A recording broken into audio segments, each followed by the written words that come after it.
Okay, ladies and gentlemen, welcome. It is 10:01. Let's get cracking. A very warm welcome to our FSC Connect session today. Thanks for bearing with my beanie, but it is Friday, so I thought I'd go casual Friday. We have an all-star cast with us to discuss the really relevant topic of what are your obligations on day one if you're a FAP or an advisor with a FISLA perspective. We're joined today by Kati Main, by David Ireland, and by David Greenslade. This is part of our Get in Shape series. It is produced and thought through by the FSC's Advisor Transition Working Group. And of course, there's plenty to come. And so your questions, your feedback, your engagement, your support is absolutely welcome. On that note, I'm going to hand you to the very capable hands of David Greenslade to lead on and enjoy the rest of the session today. Thank you. David. Great, thanks very much for that, Richard. So welcome everyone, and a health warning to get things started as a good compliance person, and that is the comments we make here on this seminar are generic and not personalised financial advice. So if you need specific advice, either put something down on the Q&A and we'll get back to you, or contact a suitable compliance provider or your solicitor, and we'll be able to talk you through. So this first slide here briefly outlines what the topic is, and so we don't need to sort of dwell on that. So Naomi, can you just flick to the next one first, please? Okay, so just recapping on the previous section, that was all around sort of structuring of the new regime, and hopefully we've managed to come back and answer all of the questions. And if you haven't already seen that, then just click on those links after this and you'll be able to be taken to the FSC website, and you can refresh yourself or get upskilled on that. So let's get into the meat of it. And this is our agenda. There's sort of 4 key areas we want to cover. There's quite a lot we want to do over the next sort of 40-45 minutes. So we'll go at a reasonably fast clip. There'll be 3 of us sort of interacting between the various bullet points. As we go through, David Ireland, being a lawyer, he will obviously talk through the legal side of all of the bits and pieces. So we'll start off in most cases by giving a legal overview so you understand the legal framework. And then Kati and I will chip in with a whole lot of practical things. Plus Kati, with her previous experience at FMA, she will sort of talk it through what the FMA expects when it comes through and does a monitoring visit on your business. So let's sort of move on to the first topic, and that is around your legal duties on day one. So David Ireland, can we sort of start off with you, please, and just sort of outline the law as it applies in this particular instance? Sure, David, and thanks for that intro. A couple of things on day one, and even before we get to that first bullet point of the duties and obligations, is of course on day one, a thing to bear in mind is that FSLA really technically ceases to exist. FSLA is just an amendment piece of legislation that feeds a whole lot of changes into the beast that is the Financial Markets Conduct Act, or FMCA, FMC Act, as we call it. We'll probably still continue to refer to the advice regime as the FSLA regime, but it's all going to be woven into the FMC Act, primarily subpart 5A of the FMC Act is where you will find the things. You will no longer have this handy little condensed, still quite complex, but piece of the FSLA legislation. It's all just going to be woven into the Financial Markets Conduct Act, including the transitional provisions back in the schedules towards the end of the Act. The other thing that, whilst it is actually day one for financial advice providers and licensing, for the FMA, it's about day 2001, depending on when we actually commence, in terms of market services licensing. And this goes back to FMCA. FMA have been licensing, as markets managers, fund managers, DIMS providers, etc., way back since sort of 2014, 2015, when that regime kicked off. So this is a well-beaten path for FMA. They've gone through a lot of licensing, a lot of issues there. They will be trying to streamline it. So this has been one of the biggest license cohorts they've had to deal with. So there are some challenges there, but that's, I guess, day one for us, for the financial advice industry, is very much not day one for FMA. On day one, that first bullet point, we must be compliant with the applicable legislation, regs, code, conditions, etc. The point with transition is you don't get to start transitioning from day one. As at day one, you must be up and running and ready to go.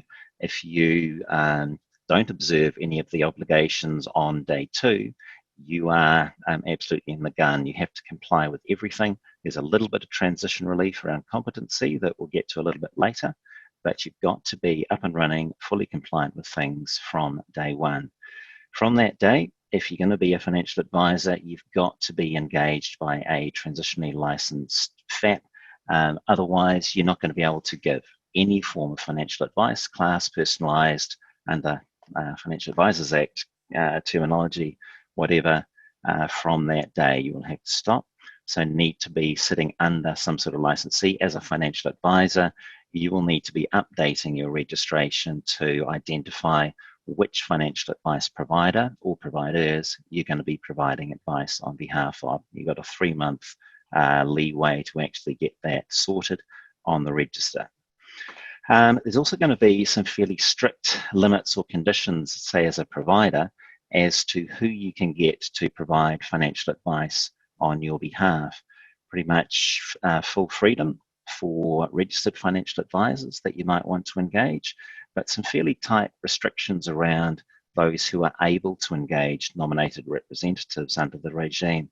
And David, I think you had some comments or thoughts around that regarding the distinction between what a QFE can do and what other types of financial advice providers might be able to engage when it comes to nominated reps. Yeah, so what we're seeing happening is a number of advisor firms that have got a transitional license are going out and asking or touting that for people to come and join their transitionally licensed FAP and offering them the opportunity of either being a financial advisor or a nominated rep. But for majority of transitionally licensed FAPs, when they actually kick off, they won't be able to engage a nominated rep unless they had already engaged them under a specific contract. Well, it was about April of 2019. So really the only people who will predominantly be bringing on board nominated reps will be QFEs. So for the rest of us, it's financial advisors, or you'll be engaging authorised bodies, which in turn will have financial advisors underneath them. Yeah, I think, and there's certainly a lot of complexities with the transitional regime in that regard in particular. And the key point, I think a few organisations have been restructuring themselves of late to adopt and even establishing new entities to jump into the new regime. The issue is if you weren't up and running to be able to provide financial advice as at April last year, your options are very limited as far as that transition goes, right? Provided you were registered to provide financial advice back in April last year, yes, you will be able to engage nominated reps. They can only provide, I guess, the advice they're able to do as at commencement of the regime, so under the current regime. But it is complex as you work through it, and best to get your head around it, or don't make any assumptions. Probably the key thing as we go through this, make no assumptions as to the way it's going to work. It's not necessarily intuitive when you work through it, and particularly when it comes to engaging the likes of call centres and the like. It's not a straightforward regime to adopt into. Key thing is just make sure you've got your planning right, assume nothing, and then jump into it. The next bullet point we've got there about demonstrating compliance with good conduct obligations. Bear in mind this regime, it's not just about doing it. You need to be able to demonstrate, be able to prove to FMA, any third party, that yes, I have actually done it. It's no good telling FMA what a good job you've been doing about complying with all you have to do. You need to be able to show them. That involves record keeping, good evidence of what you've done. We'll come on to the record keeping a bit later in the session. The last bit, and of course we're still waiting for the disclosure regs to come out. Hopefully they're there. We understand that they are sitting with PCO and will hopefully come out at some point. But Our legislative drafters have been a little bit busy with all the emergency stuff to respond to COVID. So we just have to wait in the queue for that to come out. Hopefully we'll be soon, so we actually get a clear picture as to what's going to happen. It's pretty much, we think, going to follow the structure of what have been released the exposure draft, but you need to be ready to go from day one with being able to discharge all those new disclosure obligations. What you are doing today under Financial Advisors Act will cease to be an option for you from day one. You're going to need, well, subject to any transitional relief that might come in with those regs, we will see, but you need to be in a position to discharge both your initial disclosure to your customers and then any additional disclosure and deal with all the intricacies of that regime. The more you can automate that, the better. But that's a wait and see, and we'll probably cover off the actual disclosure obligations in a later session once we actually know what they are. I think that's all what I wanted to say. Look at the key message at the bottom: get ready before day one, and that's not when you start getting ready. You need to be ready to go when commencement date happens. Great, thanks for that. So the message there is day one is you're in FMCA and you're out of Financial Advisors Act, because Financial Advisors Act no longer exists on day one. So next slide, please, Naomi. Okay, so now we're getting into some of the nitty-gritty around building checklists and what do we need to have in place on day one. So, Kati, do you want to talk about policies, processes and controls and the sort of thing that they may want to have in their ops manual or some other form of documentation? Yeah, absolutely. So this new regime brings in a whole range of new obligations that financial advisors and licensees haven't had before in this area.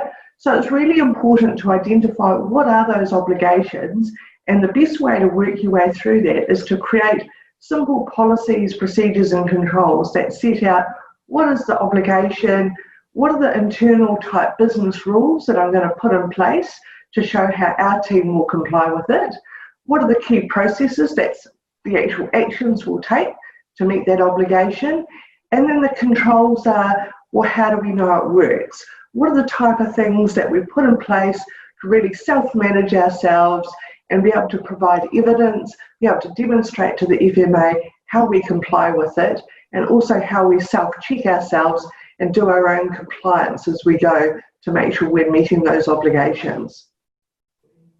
Awesome, thanks for that. So then we're talking about disclosure documents, and basically it'll be a 3-phase disclosure regime, the details of which we'll all get shortly. But the disclosure will enable you to be a lot more innovative than what we have been under the Financial Advisors Act. So therefore, particularly in regard to your first level of disclosure, you may be able to build that into a number of existing or new advice documents and also put it on your website. So behind the scenes, you need to be starting to look at your website and going, what needs to come off my current website and what needs to go onto my new website? What do I currently say and how do I say it when I'm talking about the services that I deliver and how I describe myself as an advisor and how I'm engaged and how I'm remunerated. So all of those sorts of things need to be worked through so that you've got your new website basically ready to go, so that on day one you flick a switch, push a button, and up comes all of the new detail from that sort of perspective. That also flows through to all of your marketing literature, including whatever you have on Facebook, LinkedIn, brochures, business cards, and all of that, because for most of us, the terminology around authorised financial advisor and registered financial advisor, that all disappears. So we become a financial advisor in the new regime. So we need to have all of that stuff worked through, priced out and signed off by someone who knows what they're doing before the new regime starts. Kati, anything you want to talk about around the practical side of those things? Yeah, look, I think advertising and disclosure is one of the key business risks for a financial advice provider.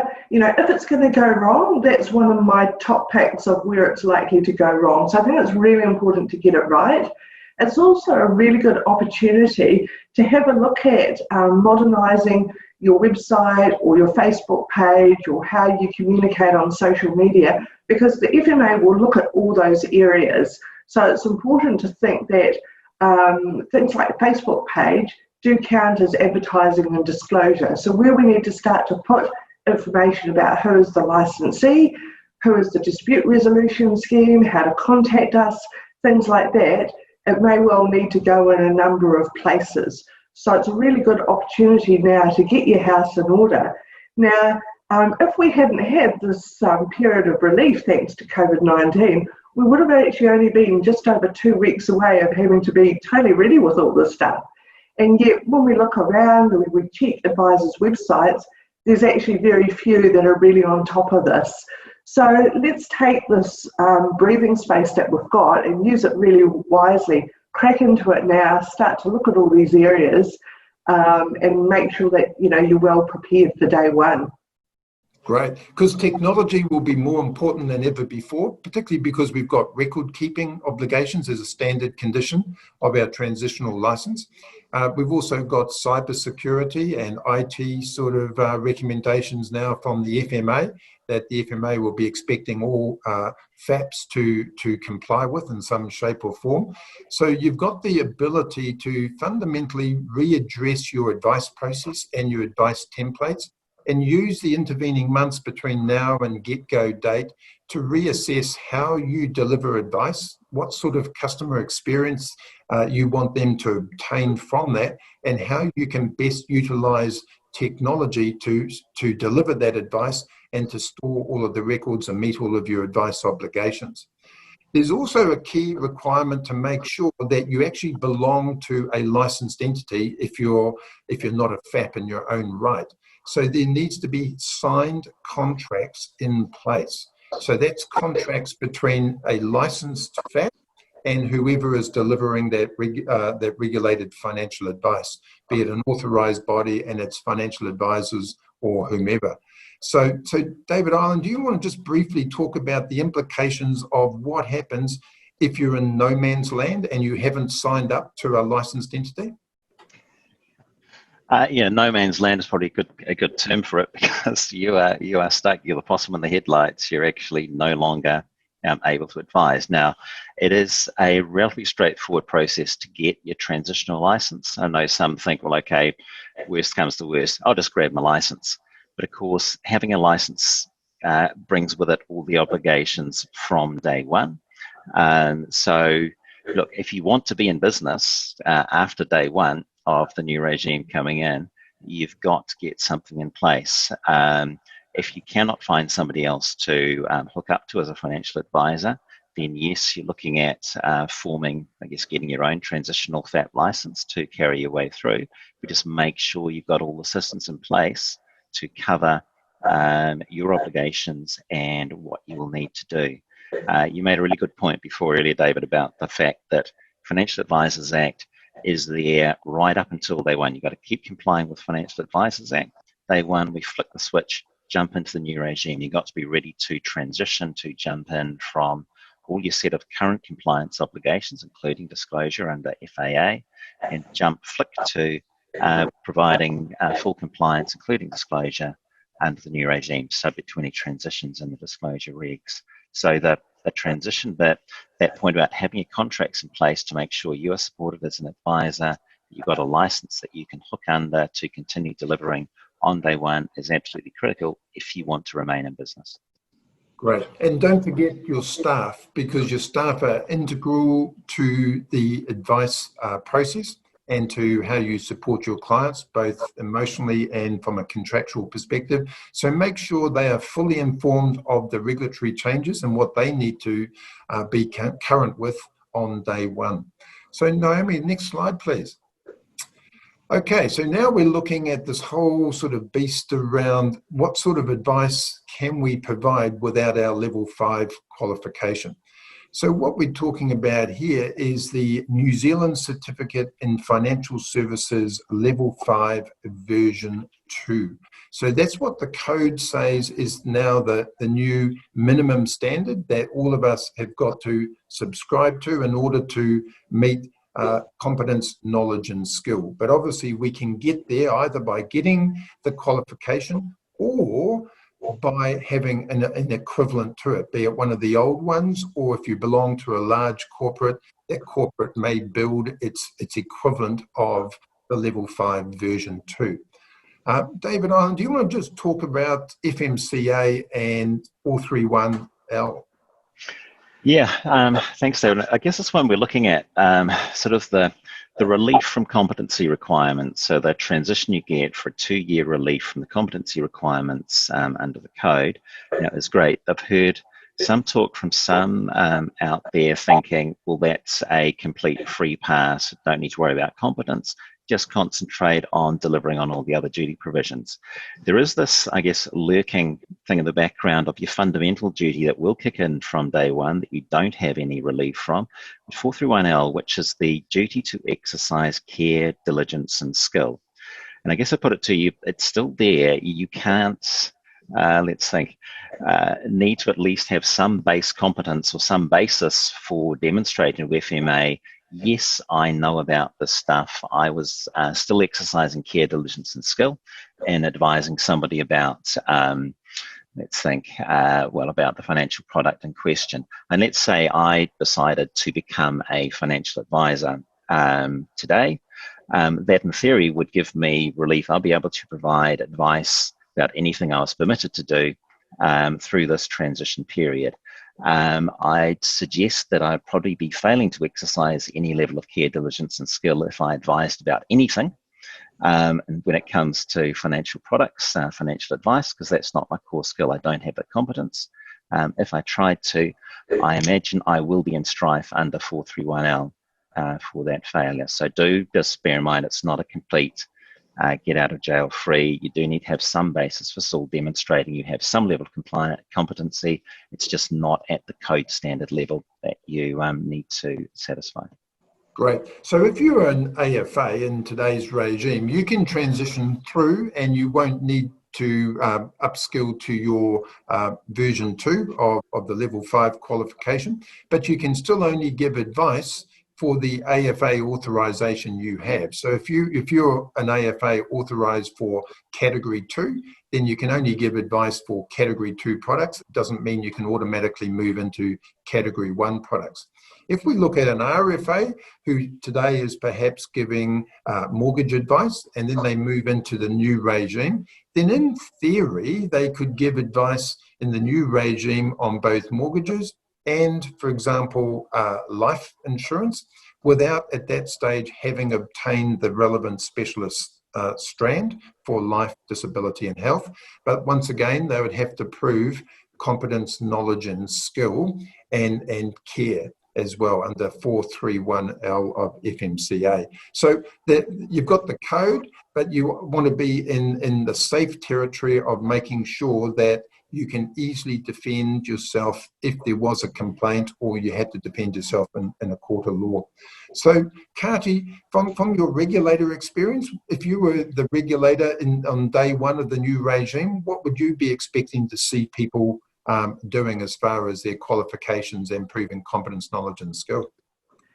Yeah, so I think one thing that's important to remember is just because you sit the whole level 5 qualification doesn't give you the same status I get as being an AFA. You would still have to go through that whole process with the FMA before you'd be at that AFA authorised level. So you'd really only be able to count yourself as an RFA once you've got that qualification. So I think it's important to remember the boundaries of the Financial Advisors Act while they're in now. Once we transition to the new regime, we need to start thinking about how we give advice differently, I think, because we're now moving into conduct-led legislation. So what does giving advice look like in the conduct era? So I think it needs to be very client-centric type advice. So it needs to be clear, concise and effective. It should be easy for them to understand and read. You can't have anything there that could be misleading or confusing or factually incorrect. And we need to start to think wider now about things like vulnerable clients. You know, is there any reason why they wouldn't understand the information in our advice? And I see we've got a couple of questions there with a bit of concern about, well, how far should you go?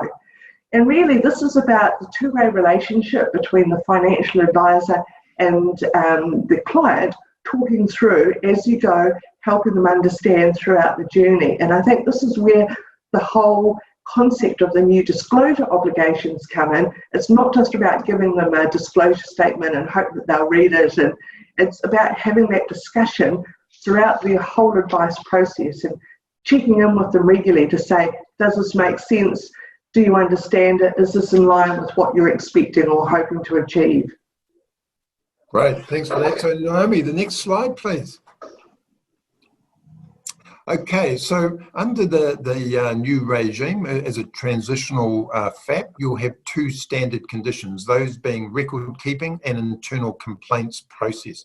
So David Ireland, do you want to talk about what are standard conditions and what is their legal status? Sure, David. Look, the standard conditions are just something that are attached to the license. We know we've got standard conditions that will apply to every transitional FAP license as they come through. There are only those two conditions. That's the way the legislation works. FMA's looked at, I guess, managing the extent of the obligations that will be imposed. So we're looking at record keeping and complaints process that we'll come on to in the next couple of slides. Those conditions are not statutory provisions, but effectively they have the full force of the law. They come in almost as quasi, these are duty provisions, these are obligations that every financial advice provider must satisfy. If they do not, you are in breach of your license conditions, which means you have breached the legislation, even though these conditions sit outside of the Act. So whilst it is very much secondary, it's not formal regulation. This is where FMA can impose conditions that have the force of law. If you don't satisfy them, then you have breached your obligations under the FMCA with the consequences that follow. And Kati, anything you'd want to sort of chime in with around what they need to do to show compliance?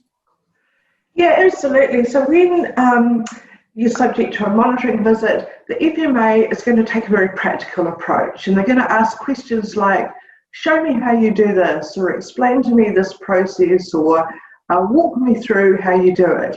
The evidence that you keep is really your defence, you know, that gives you the evidence that you're actually complying with that condition. So you really want to build up in your policies, procedures and controls, different tactics and evidence that actually show how you meet that obligation. Just knowing about it isn't enough. And in a moment, we're going to unpick each of these two standard conditions. And I think what we'll find is there's a whole lot involved in each of these conditions, so don't treat them lightly. Great, thanks. So on that, Naomi, next slide, please. Okay, so if we look at record keeping, so the common misconception here is it only relates to how you store your files. But the reality is it's a record around all advice that you have provided or you haven't provided to in the case of some particular clients. So it's documenting your entire advice process, everything that's in your client files. So it's what you said, when you said it, who you said it to, how do you prove what you said and what you didn't say, and how do you prove that the client actually understood the advice. So it's a matter of demonstrating under Code Standard 4 that you have taken reasonable steps to ensure that the client actually understands the advice. And part of that is demonstrated through record keeping.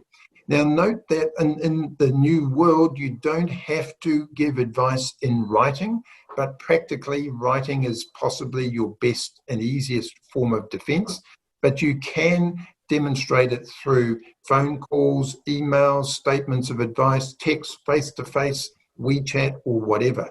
All you've got to be able to do is be able to somehow record that, retain it, and have it available. So if the FMA comes in and says, explain to me how you got to that conclusion and explain to me how the client actually understood that advice, then it's all there in some shape or form, be it pictures, copies, scans, or whatever the case happens to be. So Kati, anything you want to add to that?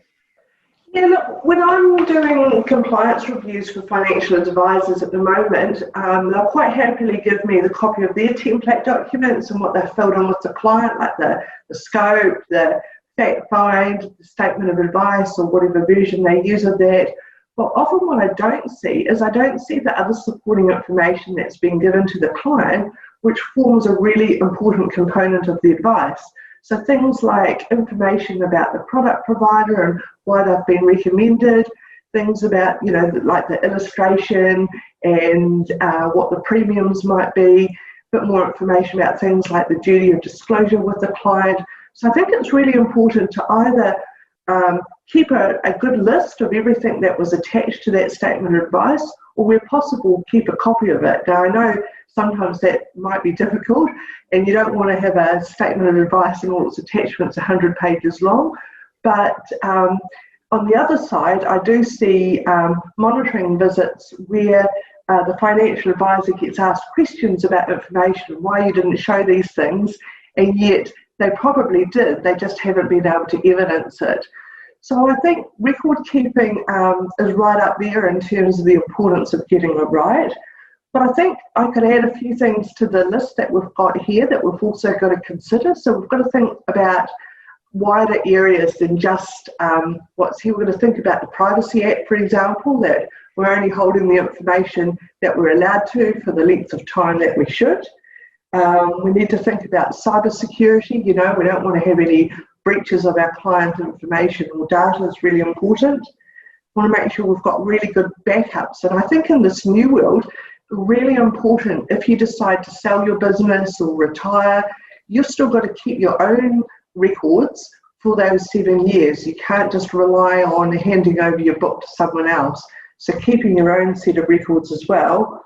And the other thing I think that the FMA always look for is, do you have client permission to have their information to be reviewed by the FMA or the compliance advisor or an auditor or anyone else?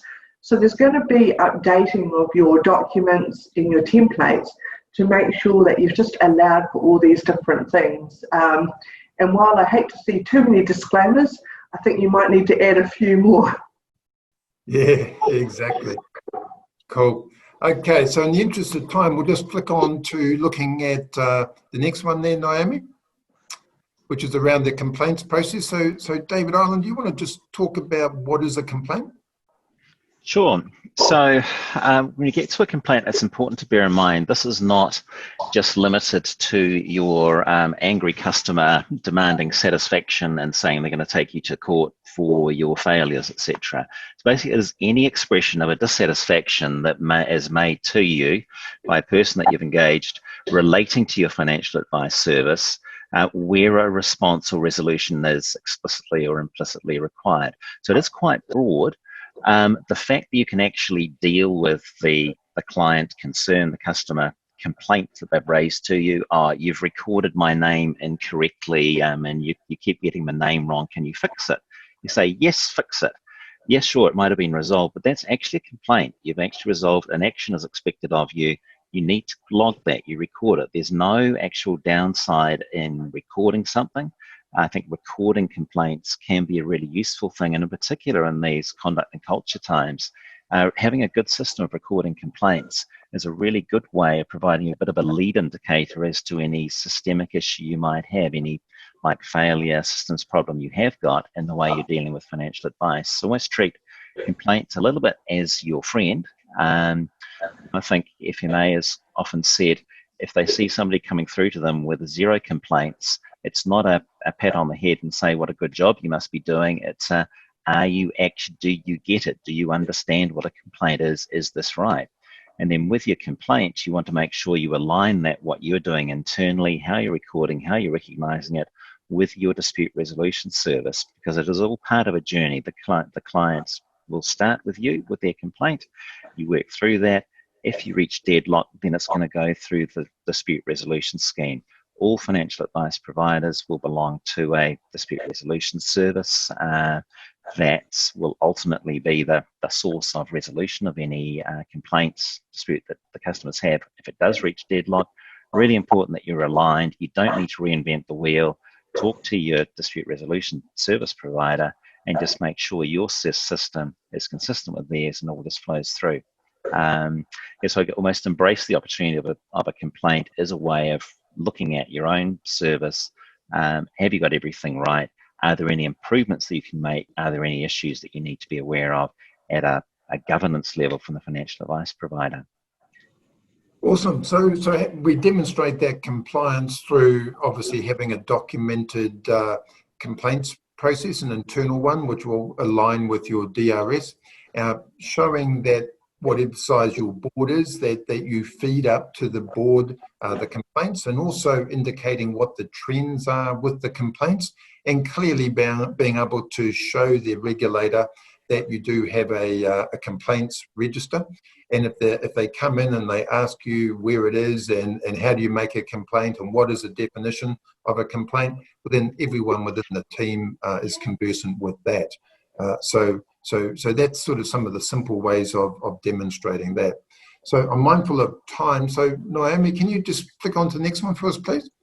Okay, so if we now look at the level of control by a FAP.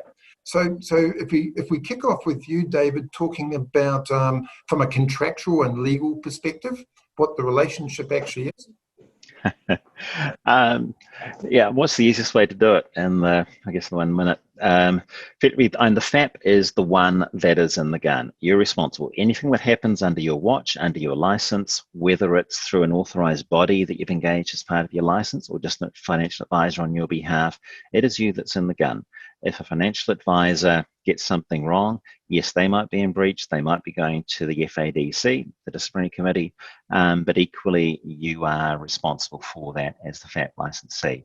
Goes back to one of the earlier points you made, David, about the importance of those contractual relationships between the parties, between the FAP and anyone that's being engaged to provide financial advice on its behalf. FAP, important that they are setting those levels of controls of discipline. These are the rules that they're expecting the financial advisors to follow. Now, inevitably, stuff will go wrong. Financial advisors will, maybe operate outside of that. The FAP will still be the one that is in breach.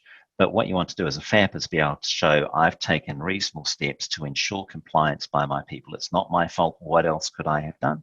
And that's the most key thing you're trying to do as a FAP. Flipping on the other side from a financial advisor, you want to make sure you're getting the support from your FAP to make sure that you are complying, you've got all the systems, processes in place that will ensure that you are doing things properly. Your interests are absolutely aligned in that regard, both financial advisor and the FAP, discharging duties. It's effectively a partnership type approach to it, and that's the way you should be embracing it with all your contractual relationships there. Great. And because all of this is contractual, it takes time to implement. So, if you're looking at joining a FAP, you need to be having those hard discussions contractually with the FAP at the moment around why would I join your FAP? How much is it going to cost me? What sort of impositions and rules and regulations do I have to follow other than the normal regulatory sort of requirements? And what's in it for me, basically, if you're the financial advisor. On the other side, if you're the FAP, you've got to be looking at it and going, well, why would I employ that financial advisor, either as a nominated representative of a salaried employee or an independent contractor? Because you've got to know that as a FAP, that they are willing compliers and that they will follow your rules, and that it's not going to cost you an absolute fortune in compliance and supervision trying to keep them on the straight and narrow. You also got to know that whatever you're going to charge the financial advisor or nominated authorised body to belong, that it's going to be commercially viable for you, because you will have costs as a licensed FAP. Because you're responsible and you're taking on that commercial risk. So there's a discussion around pricing. So it's a two-way discussion around pricing and cost, and also around what are the services, benefits and controls that apply across that relationship. Kati, anything you want to add to that? Yeah, look, I totally agree. I think it's a really important relationship, and it's one of those things that you both want to be really clear before you enter into it. And the best way to demonstrate that is to put it in writing and have clear understanding between the both of you.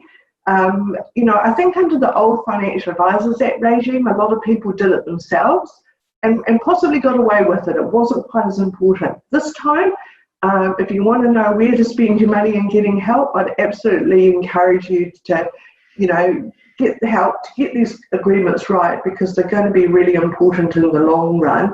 And this relationship, who does what, and what the responsibilities are, and agreeing that all up front is so important. Awesome. So Naomi, next slide, please. Okay, so just sort of pulling it together so that we can sort of wrap up and then answer a few of the questions that are floating around there. The key message here is day one of the new regime, be it March sometime or later next year, that's not the day to start getting ready. It's the day that you've got to be meeting all of your obligations. So put your systems, processes and controls in place sooner rather than later, and test them, because much of what you need in the new regime you can actually do today under the Financial Advisors Act. Obviously you can't put in place the new disclosure regime, because that's got to come in on the new day one, nor can you change the terminology around what you are and how you operate, but your IT and all of those sorts of things can all be put in place before you start. And then we're on to the qualifications. So some of the questions we've got are around if I've got version 1 of the qualification, or if I've got one of the older level 5 qualifications, do I have to go through an upskill and get the version 2? The simple answer is no, you don't. You can stay with whatever qualification you have. What you've got to be able to do is demonstrate by the time we're out of the transition period that you have the competence, knowledge and skill that is expected of version 2. So you can demonstrate that through tight systems, processes and controls, or more likely through doing like what we've got at Strategy, a series of closing the gaps courses that will upskill all of those with their existing level 5 quals and also AFAs. And it upskills them on the new conduct regulations, the new Privacy Act, the changes to the FSPR, and all of the changes around FMCA and all of those. So it's effectively a regulatory update, and it will cover off on some of the new advice processes that you need to be looking at from that sort of perspective as well. So Cardi, you want to talk then about point 4 around documentation and things? Yeah, so as I mentioned before, it's a really important time to have a look at your documents, really align them with the new terminology. So if at the moment you have maybe a scope of service document, in the new world you want to be calling that a nature and scope of my advice, and then setting out what that means. So really get into this new terminology, because then it's so much easier to evidence when you're meeting with the FMA how you've actually met those obligations. Really think about now giving advice in a client-centric way. Quite often we see statements of advice that are very product-focused. We want to turn this round into more, what's the client trying to achieve, and how does my advice help them achieve that, rather than we want X amount of insurance for X amount of time or whatever. With the complaints process, really important feedback on your business. Never underestimate what complaints can tell you, even very simple complaints. Normally there's a control failure at the heart of it. So drill into your complaints and have a look at what's happening in the business, what could we be doing better, but also now looking wider in terms of, is this a signal that there's perhaps other control failures that could occur, which could even have more impact for my business? So take those seriously and catch those early. Great. And David Ireland, your sort of key summary points? Okay, key summary points, perhaps a couple. And look, I've seen a few questions come through about the competency requirements and what you need to do. And I think we will be covering competency in more depth, specifically in one of the later sessions. The key thing, if you look at the code, there's part 2 of the code that we need to address. It outlines a number of ways you can demonstrate compliance, that you've met the standard. And those do include you hold either version 1 or version 2 of the NZ certificate. Even holding the national certificate will actually address the minimum standard required. A lot of the point here, though, is this is just the first code, the first version of the code. It's likely to be, you know, enhanced as we go forward. As a professional, so actually the best thing you can do is have the latest version of look at what are your gaps, because actually the old stuff might get you there. You might technically tick off the minimum standard, but actually, do you really want to just aim at the minimum standard, or do you want to make sure you're up to date? Because eventually you will probably get caught out if you haven't maintained that competency at the latest level. The other final bit of point I wanted to make was just, we've got this 9 months at least now until the new regime kicks in. We talked about the record keeping obligations. They can be quite overwhelming when you look at it of thinking there's all this plethora of stuff. It is something that absolutely you can start to put in place day one from now over this period. That's something that is just as effective now. You look at the standard condition, that's something that makes sense to put in place now about your financial advice service. What are you doing? You can actually start practicing, look at your CRM process, look at how you're preparing, think about how can I do this in the most cost-effective manner to make sure it's workable. You've got almost like a practice period for 9 months to make sure everything's all up and running ahead of day one, so you do hit the ground running. It's a big task, but actually no point putting it off. That stuff you can actually get in place now. Is the one takeaway from me, I guess, now is look at the way you're recording your financial advice process, the service you're providing, and make sure you've got a really robust, effective and efficient system for recording the key information you need. Great. So if we go on to the next slide, which is a little bit about homework. So if you want to read into this stuff in greater depth, then there's a whole lot of great content sitting on the FSC website, and go in and have a look at all of that. There's also obviously the legislation, and there's the code available, and obviously the FMA's website as well. There's the three sort of specialist speakers today, myself, Kati and David Ireland. There's our email addresses there if you need to ask anything specific around that. And we'll just open it up briefly for if there's any quick questions before we hand back to Richard.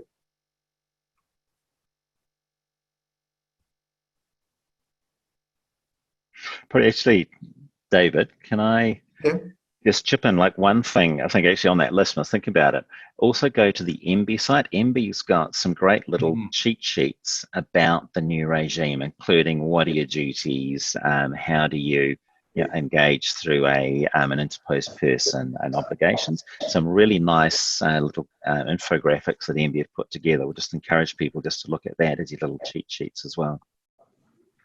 Yeah, and I think the FMA website has some good videos and so on now too.